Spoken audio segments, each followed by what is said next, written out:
Hi, my name is Angie Rascon. I'm going to teach you about cognitive development theory and zone of proximal development. So it started in 1920s with Piaget when he was developing some intelligence questions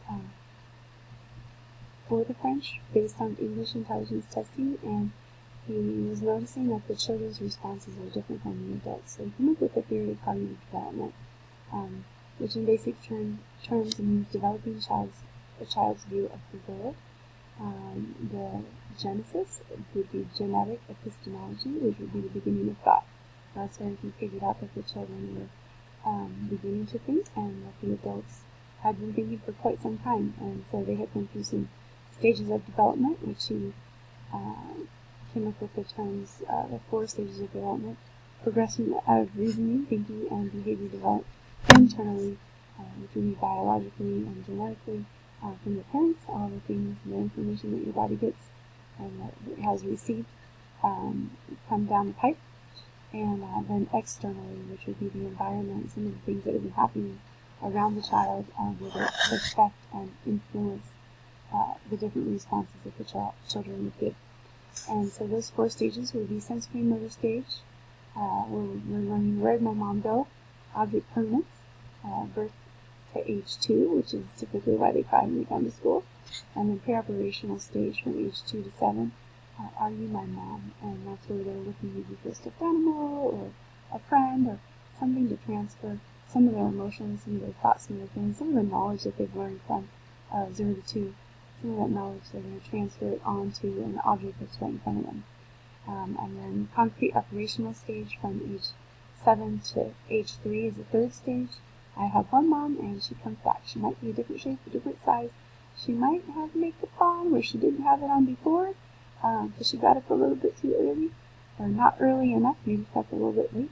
And but actually, the concrete operational stage is where the children are learning that the same volume of something might look different. So if you have a few ice cubes versus a cup of water, it's going to look a lot different, but it's going to be the same volume. It's such a hard concept to learn too.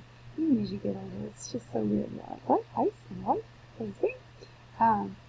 So we kind of constantly keep learning that, I think. But the next stage would be formal operational stage, which would be age 11, where adolescence and adulthood come in, and the kids start thinking about the things that are happening in the world. They start thinking about their friends, their emotions, their feelings, what they're going to be, what their goals are, and then they start hypothesizing about the way things are working, and what happens when I do this, and what happens when I do that. I think this will happen, and I think maybe this relationship will end up great. I think this one's not going to be so good. And then they start realizing the truth about those situations, that there are consequences to their actions, and that things do go a certain way.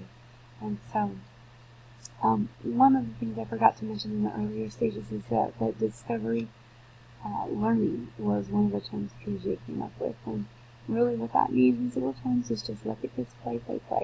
The teacher's responsible for setting up the classroom, setting up the environment, setting up the block area, setting up cars, setting up crayons and pens and pencils and things to count and things to label, and then the students are the ones that take it on and they play, and what they're really doing is learning, and they're building on the foundation that the teacher has set up for them. So those would be schemas. They're experience situations. So you might have a schema from one school that might move to another school.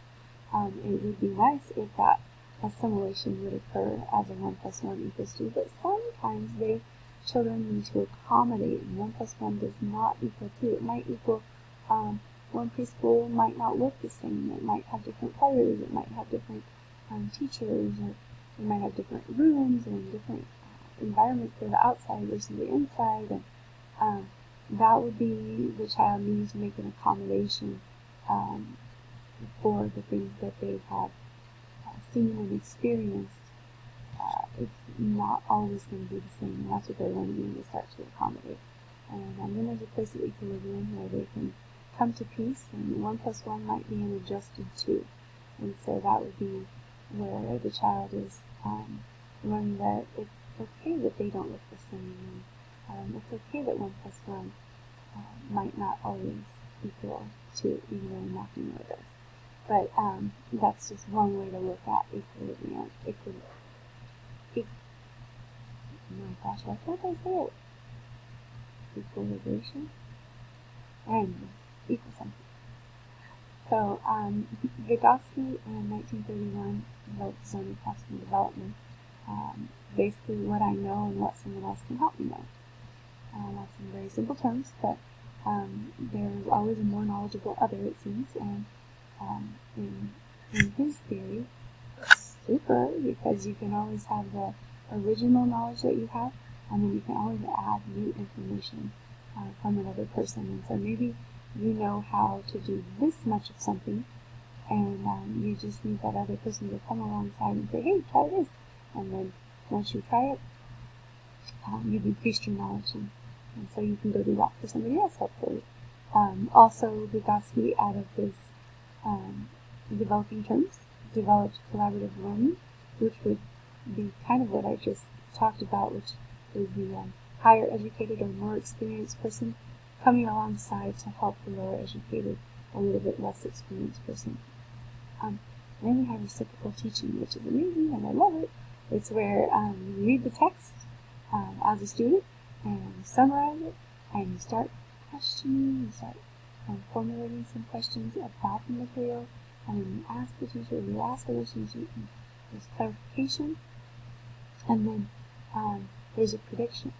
And as the teacher goes along and starts to notice that the student or the child is learning the material, then the teacher can step back and fade the support grading. So at the same time, well, not at the same time, but in the same way, the zone of proximal development came up with the term in 1975 scaffolding. And so that is what it says it is. It's a structure, and it's temporary, and it supports what's needed until there's more knowledge built. And then once that knowledge becomes really concrete and really something that the student can hold on to, the scaffolding is removed. There's knowledge through social interaction, where others are joined to solve something. Maybe the teacher presents a problem to the students. This would be an example of effective scaffolding. She wants to engage them. She wants them to make a house because they're all familiar with what the houses in the neighborhood look like. And so she provides them with the materials, and she monitors them as they go along. Even just listening to what the instructions are, she's going to monitor. She's going to see what they're feeling and where they're at, and she's going to model for them how to build the house. There might be an end product, and she might only have to do a few steps. It depends on how much she knows her classroom and how quickly they are at building the house, and if they've ever built a house before. So the important part of effective scaffolding, though, is not to help too much. But then also, you don't want to not help at all, because you don't want the children to get to the point of frustration or even anger. And you want to notice if there's some contention going on with the kids, and you want to step in and start teaching those real positive social emotional skills, and you want to start teaching just a little bit, maybe where the next block goes, and then see if the next child can put the next block on. And then maybe you can step back for a little bit, and then maybe they get to the chimney and they don't know how to put it on top of the roof. So maybe you can give them some verbal ideas even before you jump in and start helping them. So it's really kind of a touch and go, that effective scaffolding, but it's super at helping to develop the children to develop just problem-solving skills. And so that's it for the theory of cognitive development, the zone of proximal development, and scaffolding. Thank you for your time.